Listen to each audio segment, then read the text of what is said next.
ছোট বন্ধুরা, আমরা আমাদের পূর্বের ক্লাসে আমরা অ্যালগরিদম এবং ফ্লো চার্ট নিয়ে আলোচনা করেছি এবং আমরা মোটামুটি ফ্লো চার্ট এবং অ্যালগরিদমে যথেষ্ট দক্ষতা অর্জন করেছি বলে আমার বিশ্বাস।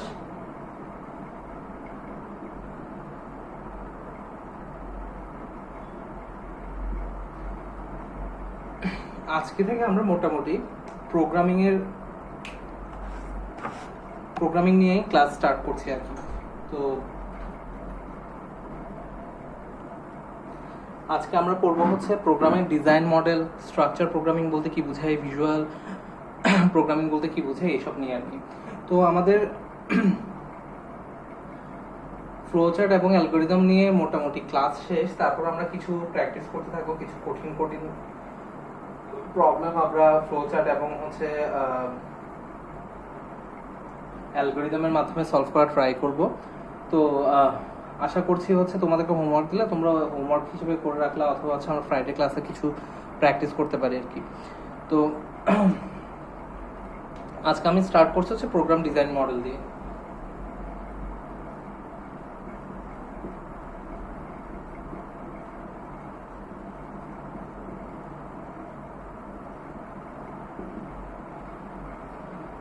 প্রোগ্রাম ডিজাইন মডেল বলতে কি বোঝায়? আমরা যখন আগে প্রোগ্রাম করতাম তখন প্রোগ্রামগুলো অনেক সহজ সরল ছিল, কিন্তু এগুলো আস্তে আস্তে বিভিন্নভাবে হচ্ছে মডারেট হওয়া স্টার্ট করে। জাস্ট নট বিকজ অফ হচ্ছে মডারেট বলবো, এর পাশাপাশি বলবো যে এগুলো সমৃদ্ধ হতে থাকে আর কি আস্তে আস্তে ক্রমান্বয়ে। তো প্রথমে হচ্ছে নিম্ন স্তরের ভাষাগুলো একরকম ছিল, এরপর আস্তে আস্তে উচ্চ স্তর এবং হচ্ছে চতুর্থ প্রজন্মে যখন ভাষার প্রচলন ঘটে, তো এর মধ্যে হচ্ছে হিউজ ডিফারেন্স চলে আসে আর কি। তো এই পরিবর্তন বা সমৃদ্ধ হওয়ার কারণ হচ্ছে আমরা সমৃদ্ধি বলতে কি বুঝাচ্ছি, কোন দিক দিয়ে সমৃদ্ধিটা হচ্ছে? সমৃদ্ধি হচ্ছে হয়তো বা প্রোগ্রামিং প্যাটার্নে, প্রোগ্রাম লেখার ধরনে। যেমন কথার কথা, যখন আমরা নির্ভরস্তরের ভাষা বলতে যদি অ্যাসেম্বলি ল্যাঙ্গুয়েজ বা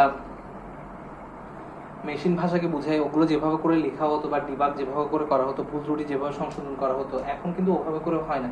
এখন অনেক বেশি ম্যাচিওর বলবো হচ্ছে ওই সেন্সে যে আমাদের খুব ইজিলি আমরা প্রোগ্রাম করতে পারি। যখন হচ্ছে বাইনারি প্রোগ্রামিং মাধ্যমে করা হতো, it was very difficult to understand. But এখনকার প্রোগ্রামারদেরকে অত সহজে অত কঠিন করে প্রোগ্রাম করতে হয় না, অনেক ইজিলি তারা করতে পারে। তো এইভাবে যে বিভিন্ন এই প্রোগ্রামগুলোর সমৃদ্ধি হতে থাকা, তো এগুলো যে মডেল বা যে প্যাটার্ন ফলো করে, যে ডিজাইন ফলো করে এই পরিবর্তনটা ঘটে, এগুলোকে বলা হয় হচ্ছে প্রোগ্রামের ডিজাইন মডেল। তো কিছু এক্সাম্পল হিসেবে বলা যায় হচ্ছে নিম্নস্তরের ভাষা সকল অনুক্রম নির্ভর নির্দেশের সাথে সাথে যুক্তি নির্ভর বা লজিক্যাল ডিপেন্ডেন্সি ও হচ্ছে চক্রক্রমিক বা লুপ রিলেটেড কাজ পরিচালনার নির্দেশ বা কমান্ড আস্তে আস্তে এই ল্যাঙ্গুয়েজগুলোর সাথে সংযুক্ত হতে থাকে। বড় প্রোগ্রামগুলোকে ছোট ছোট ভাগে ভাগ করে খুব ইজিলি যাতে ট্রেস করা যায়, ওভাবে করে প্যাটার্নগুলো চেঞ্জ হতে থাকে। তো প্রোগ্রামে বিভিন্ন চিত্র নির্ভর অবজেক্টও সংযোজন করার সুযোগ সুবিধা এখন সংযুক্ত হয়েছে। তো এভাবে প্রোগ্রাম তৈরির বিভিন্ন মডেল সৃষ্টি হয়। এখন আমরা যদি কথা বলি হচ্ছে স্ট্রাকচারড প্রোগ্রামিং নিয়ে, তাহলে স্ট্রাকচার প্রোগ্রামিং বলতে কি বোঝায়? স্ট্রাকচার মানে হচ্ছে একটা স্ট্রাকচারাল ওয়েতে প্রোগ্রাম করা। তো স্ট্রাকচার প্রোগ্রামের মূল বৈশিষ্ট্য হলো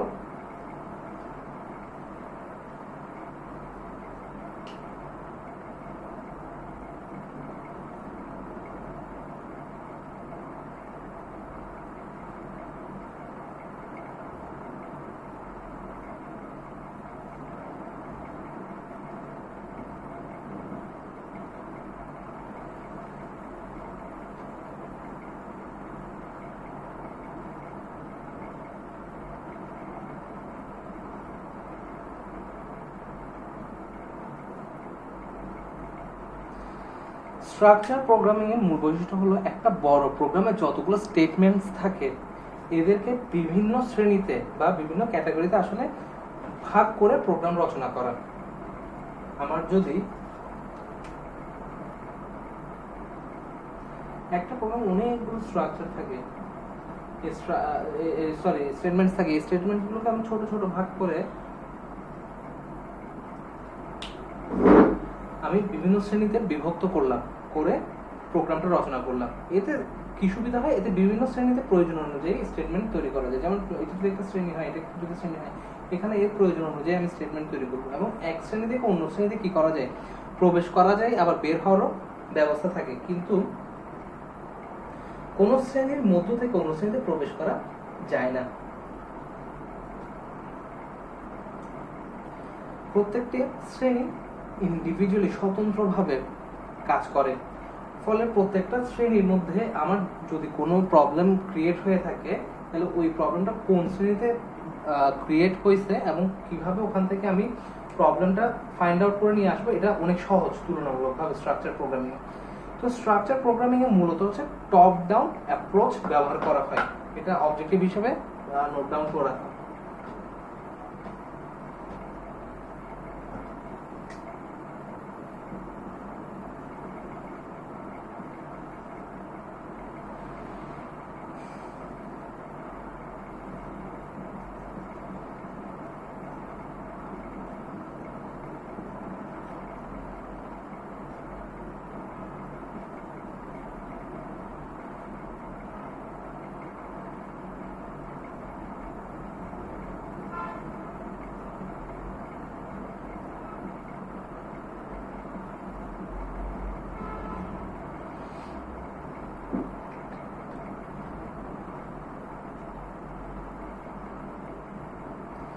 তো এই টপ ডাউন অ্যাপ্রোচ ব্যবহার করা হলে একটা পুরো প্রোগ্রামকে একটা মডিউল হিসেবে সিলেক্ট করে এরপর এই মূল মডিউল থেকে অপর মডিউলগুলোকে, মানে অন্য যে মডিউলগুলোতে কাজ করা হচ্ছে ওগুলোকে সাব মডিউল বা সাব ফাংশন হিসেবে ক্রিয়েট করা হয়। তো এটাকে বলা যায় যে এই প্রোগ্রামে, স্ট্রাকচার প্রোগ্রামিং এ টপ ডাউন অ্যাপ্রোচে যদি একটি মডিউলকে মূল মডিউল ধরা হয়, তাহলে অন্যান্য মডিউলগুলোকে কি হিসেবে ধরা হচ্ছে, সাব মডিউল বা সাব ফাংশন।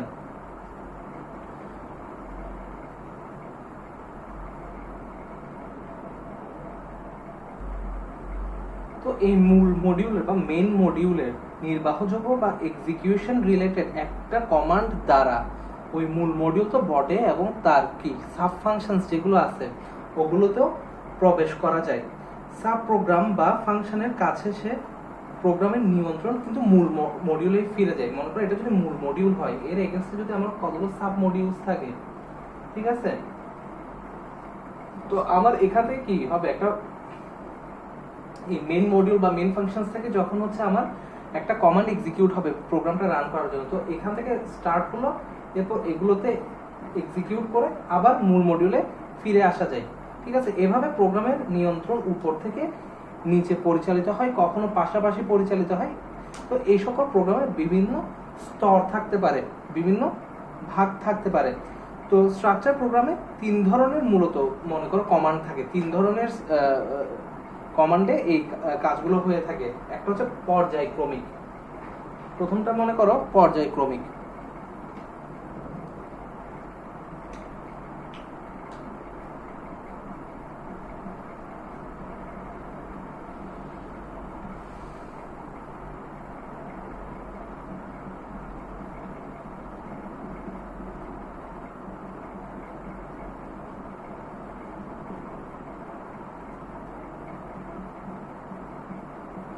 নির্দেশ বা কমান্ড থাকে। প্রথমটা হচ্ছে পর্যায়ক্রমিক বা সিকোয়েন্সিয়াল।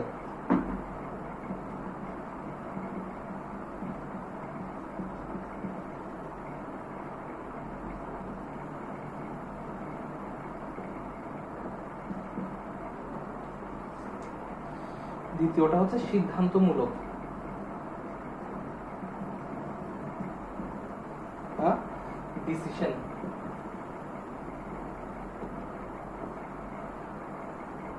তিন নাম্বার হচ্ছে চক্রাবর্ত বা লুপ। লুপ নিয়ে তো আমরা আগেই পড়ছি। পর্যায়ক্রমিক মানে কি, তুমি যদি একটা প্রোগ্রাম লিখো সেটাতে লাইন বাই লাইন যে আমার কমান্ডগুলো এক্সিকিউট হবে সেটা হচ্ছে পর্যায়ক্রমিকের মধ্যে করা হবে, সিকোয়েন্সিয়াল, এটার পর এটা, এটার পর এটা, বা এটার পর এটা, এভাবে। এরপর হচ্ছে সিদ্ধান্তমূলক। কিছু কিছু জায়গায় আমাদেরকে ইফ এলস ইউজ করতে হয়। দ্যাট মিন্স হচ্ছে যেখানে হচ্ছে আমরা সিদ্ধান্ত নিই, আমরা দেখেছিলাম না ডায়মন্ড বক্সের মাধ্যমে কিভাবে সিদ্ধান্ত নিতে হয়, এরকম হচ্ছে সিদ্ধান্তমূলক। আর কিছু কিছু জায়গায় কি থাকে, লুপ থাকে, আমরা লুপও দেখছি। কিভাবে লুপ কাজ করে, রাইট? তো এই 3 ধরনের স্ট্রাকচার প্রোগ্রামে এই 3 ধরনের মূলত নির্দেশ থাকে, ঠিক আছে? এখন আমরা চলে আসবো যে ভিজুয়াল প্রোগ্রামিং এ।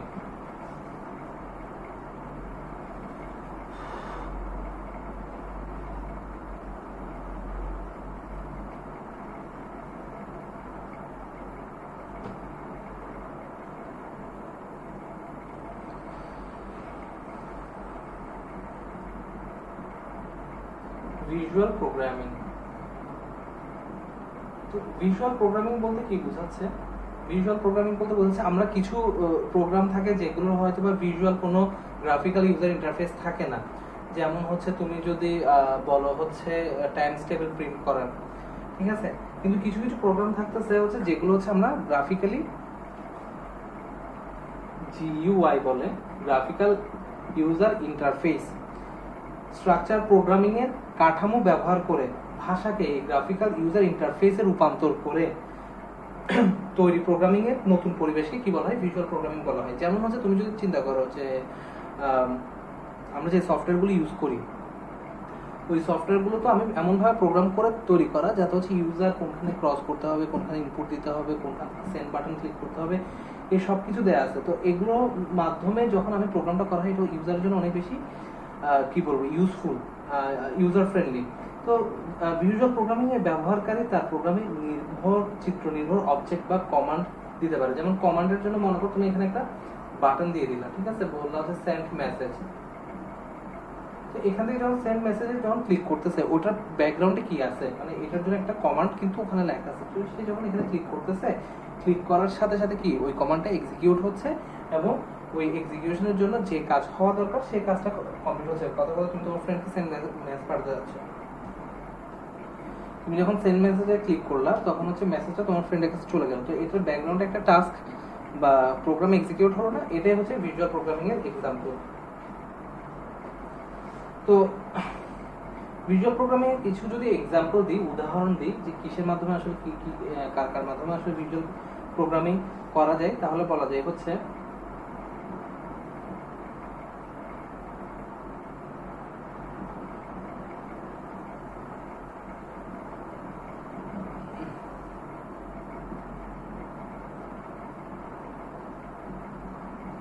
এক্সাম্পল হিসেবে বলা যায় ভিজুয়াল বেসিক, এটা খুবই মানে জনপ্রিয় একটা ল্যাঙ্গুয়েজ। তারপর হচ্ছে C plus plus, visual C plus plus. তারপর ওরাকল, সান জাভা, এগুলো হচ্ছে তোমার মোটামুটি পরিচিত ভিজুয়াল প্রোগ্রামিং ল্যাঙ্গুয়েজ আর কি। এখন আমরা কথা বলবো অবজেক্ট ওরিয়েন্টেড প্রোগ্রামিং নিয়ে।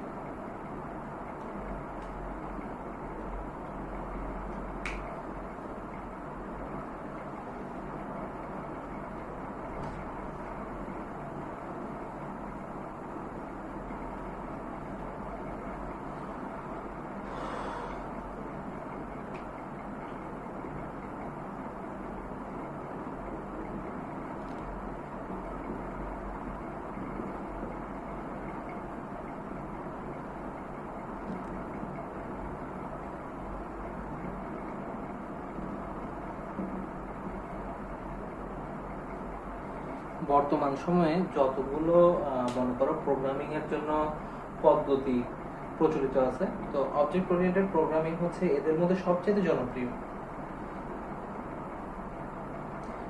এই অবজেক্ট ওরিয়েন্টেড প্রোগ্রামিং ছাড়া কোনো সিস্টেম এখন মানে চিন্তা করাই একরকম বলতে গেলে স্বপ্নের মতো, ঠিক আছে? এটা এত ফ্যামিলিয়ার আর এত সুন্দর করে এটা ডিজাইন করা। অবজেক্ট ওরিয়েন্টেড প্রোগ্রামিং বলতে হচ্ছে মূলত ক্লাস ওরিয়েন্টেড, ক্লাস নির্ভর প্রোগ্রামিং, যেখানে হচ্ছে তোমার মাল্টিপল ক্লাস থাকবে। এই ক্লাসগুলোর সাথে ক্লাসের যোগাযোগ করার জন্য অবজেক্ট বা ইনস্ট্যান্স ক্রিয়েট করা হয়। এই ইনস্ট্যান্সের মাধ্যমে হচ্ছে একটা ক্লাসের সাথে আরেকটা ক্লাসের সম্পর্ক তৈরি করা যায়। তো এই সুযোগ সুবিধাগুলো এখানে অবজেক্ট ওরিয়েন্টেড প্রোগ্রামিং এ ভালোই পাওয়া যায়। এর পাশাপাশি অবজেক্ট ওরিয়েন্টেড প্রোগ্রামিং মূলত তিনটা, এটা কিন্তু একদম ভালো মতো করে লিখে রাখো আর কি, তিনটা প্রধান বৈশিষ্ট্যের উপর ভিত্তি করে মানে দাঁড়ায় আছে একরকম বলা যায়। তো এটা সুন্দর করে লিখতে গেলে এভাবে করে লেখা যায় অবজেক্ট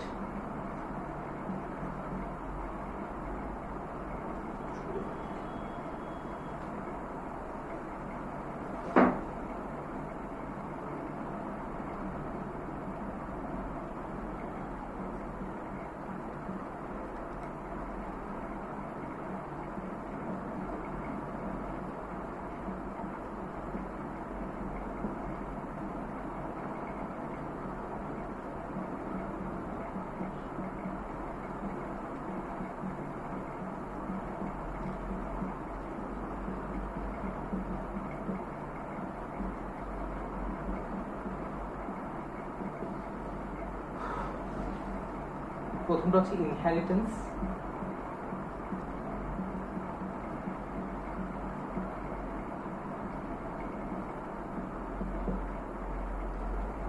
দ্বিতীয় হচ্ছে পলিমরফিজম,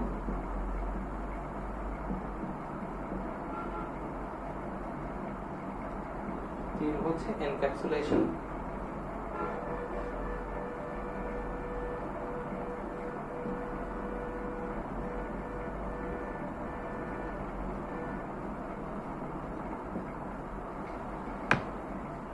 তো ইনহেরিটেন্স বলতে যেটা বোঝাই সেটা হচ্ছে যদি আমি বিভিন্ন ক্লাসের কথা বলি যে আমরা এটা তো ক্লাস নির্ভর একটা প্রোগ্রামিং ল্যাঙ্গুয়েজ, তো যদি বিভিন্ন ক্লাস থাকে এই ক্লাসগুলোর মধ্যে হচ্ছে প্যারেন্ট চাইল্ড সম্পর্ক থাকে। মনে করো একটা প্যারেন্ট ক্লাস তাকে হচ্ছে এক্সটেন্ড করে মানে একটা চাইল্ড ক্লাস তৈরি করে সেই প্যারেন্ট ক্লাসের গুণাবলীকে ইনহেরিট করা যায়, ইনহেরিটেন্সের মাধ্যমে তার গুণাবলীগুলো আয়ত্ত করা যায়। তো ওই পদ্ধতিটাকে বলা হয় হচ্ছে ইনহেরিটেন্স। তো এটা হচ্ছে আমাদের যখন আগামীকালকে সামনাসামনি আমরা যখন করব, কমিউনিকেট করে যখন ক্লাসটা করব, তখন এটা নিয়ে আমরা ডিটেলসে কথা বলবো, বিকজ ইনহেরিটেন্স নিয়ে বলার মতো অনেক কিছু আছে। গুণাবলী বলতে আসলে কি বোঝা যায়? গুণাবলী বলতে হচ্ছে কনস্ট্রাক্টরকে ইনহেরিট করা বোঝায়। গুণাবলী বলতে হচ্ছে ওই ক্লাসে মানে তার প্যারেন্ট ক্লাসে যে ভ্যারিয়েবলস গুলো আছে সেই ভ্যারিয়েবল গুলোকে চাইল্ড ক্লাস থেকে অ্যাক্সেস করার সুযোগ সুবিধাগুলোকে বোঝায়।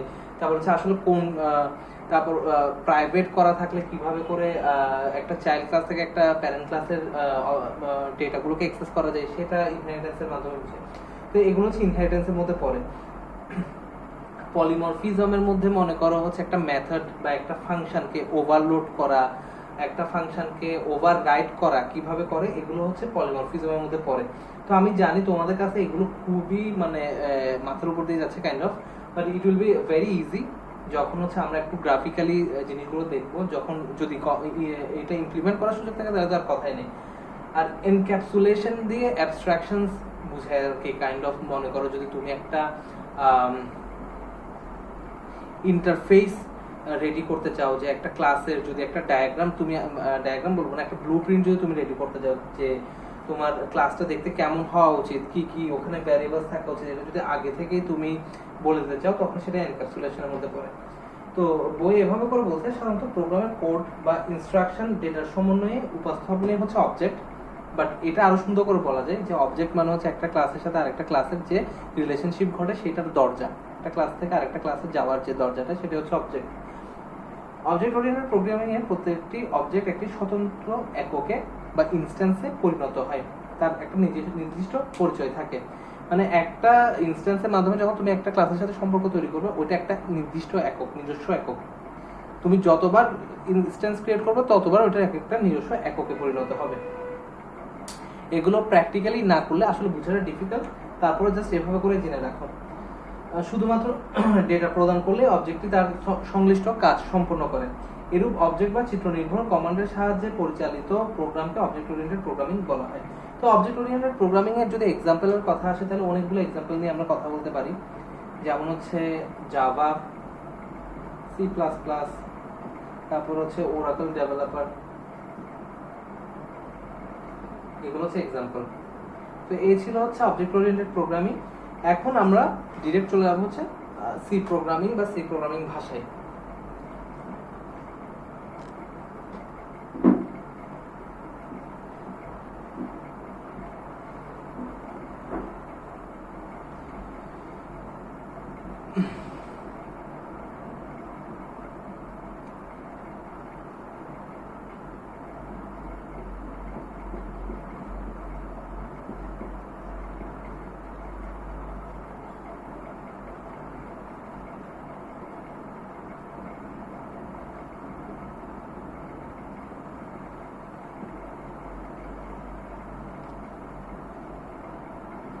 তো সি বলতে গেলে হচ্ছে এখনের জন্য খুবই জনপ্রিয় একটা ভাষা।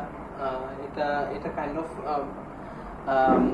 এমন একটা ল্যাঙ্গুয়েজ যেটা থেকে তুমি হচ্ছে হাই লেভেল ল্যাঙ্গুয়েজগুলোরও কিছু সুযোগ সুবিধা পাবা, লো লেভেল ল্যাঙ্গুয়েজেরও কিছু সুযোগ সুবিধা পাবা।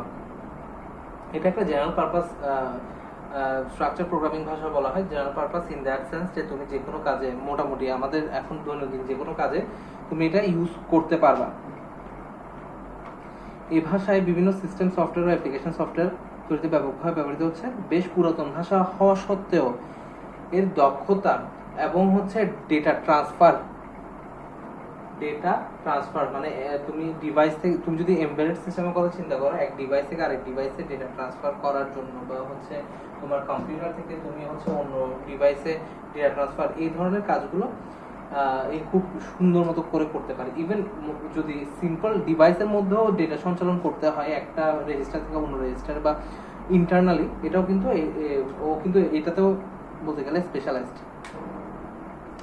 তো 1970-তে 1970 সালে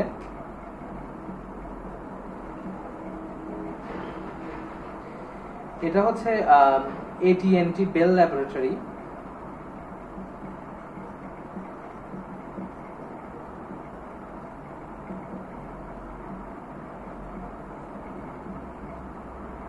এই ল্যাবরেটরিতে ড্যানিস রিচি নামক কম্পিউটার ব্যবহারের উদ্দেশ্যে ইউনিক্স অপারেটিং সিস্টেমের তৈরির জন্য সি ভাষা উদ্ভাবন করেন আর কি। ইউনিক্স অপারেটিং সিস্টেম তোমরা সবাই মোটামুটি পরিচিত, আই গেস, যারা কম্পিউটার নিয়ে একটু ঘাটাঘাটি করা হয়। আমাদের যে লিনাক্স অপারেটিং সিস্টেম যেগুলো আছে এগুলো মোটামুটি সবগুলো হচ্ছে ইউনিক্স বেসড। তো এই ইউনিক্স বেসড অপারেটিং সিস্টেম তৈরির জন্য বলতে গেলে এই সি ল্যাঙ্গুয়েজটা উদ্ভাবন করা হয় কোথায়? 1970 সালে AT&T বেল ল্যাবরেটরিতে। তো এটি মূলত মার্টিন রিচার্ডস এর উদ্ভাবিত বেসিক কম্বাইন্ড প্রোগ্রামিং ল্যাঙ্গুয়েজ নামক ভাষা উন্নতকরণের মাধ্যমে উদ্ভাবিত একটা নতুন প্রোগ্রামিং ভাষা। এটা এমন না যে মানে একদম স্ক্র্যাচ থেকে একদম ফ্রেশ করে এই ল্যাঙ্গুয়েজটা তৈরি করা হয়েছে, বরঞ্চ বলা যায় যে মার্টিন রিচার্ডসের যে BCPL যে ল্যাঙ্গুয়েজ যেটা ছিল সেটাকে আরো মডিফাই করে বা ওটাকে উন্নত করে এই ভাষাটা তৈরি করা হয়েছে। তো এগুলো তোমরা ইতিহাসটা তোমরা বই থেকে ভালো মতো করে পড়ে নিবা। আমি একটু গুরুত্ব নিয়ে আলোচনা করি।